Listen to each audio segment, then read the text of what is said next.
Assalamualaikum warahmatullahi wabarakatuh. Perkenalkan, nama saya Imam Maulana, NPM 1901212. Di sini saya akan mempresentasikan sedikit tentang komunikasi bisnis. Pengertian dan ruang lingkup komunikasi bisnis.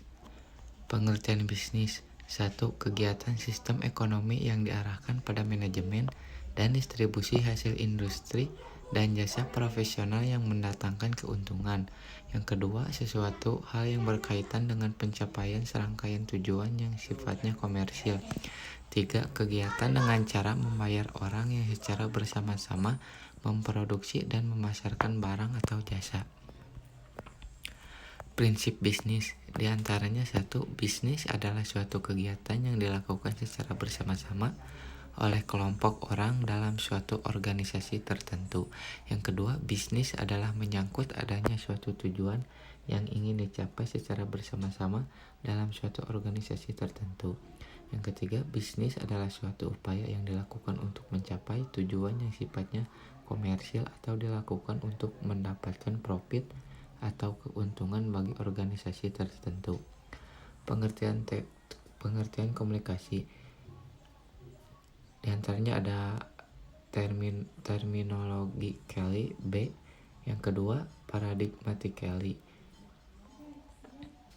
Pengertian komunikasi adalah pengiriman ide atau pikiran dari satu orang kepada orang lain dengan tujuan untuk menciptakan pengertian dalam diri orang yang menerimanya. Yang kedua adalah proses penyaluran informasi dan pengertian dari satu orang ke orang lain. Pengertian komunikasi bisnis: adanya pertukaran ide, pesan, dan konsep yang berkaitan dengan pencapaian serangkaian tujuan komersil. Proses penyampaian arti melalui lamang-lamang yang meliputi keseluruhan unsur-unsur yang berhubungan dengan proses penyampaian dan penerimaan pesan, baik itu dalam bentuk tulisan, lisan, maupun non-verbal, yang dilakukan di dalam suatu organisasi yang membayar orang yang secara bersama-sama memproduksi dan memasarkan barang dan jasa guna memperoleh keuntungan.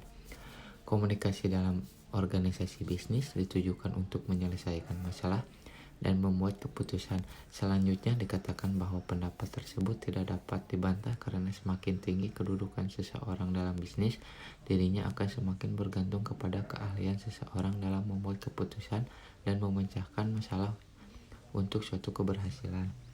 Komunikasi yang digunakan dalam dunia bisnis mencakup berbagai macam bentuk komunikasi, baik komunikasi verbal maupun non-verbal. Bentuk-bentuk spesialisasi komunikasi diantaranya 1. Komunikasi personal. Yang kedua, komunikasi kelompok. Yang ketiga, komunikasi organisasi. Yang keempat, komunikasi publik. Yang kelima, komunikasi antar budaya. Dan yang kelima, komunikasi massa. Ruang lingkup komunikasi bisnis. Komunikasi bisnis selalu meliputi dua ruang lingkup kegiatannya, yakni internal communication dan external communication.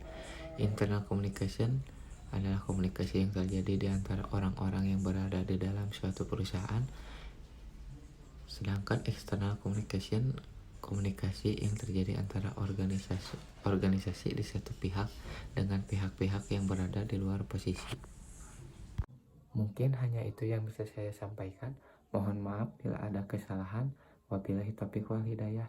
Wassalamualaikum warahmatullahi wabarakatuh.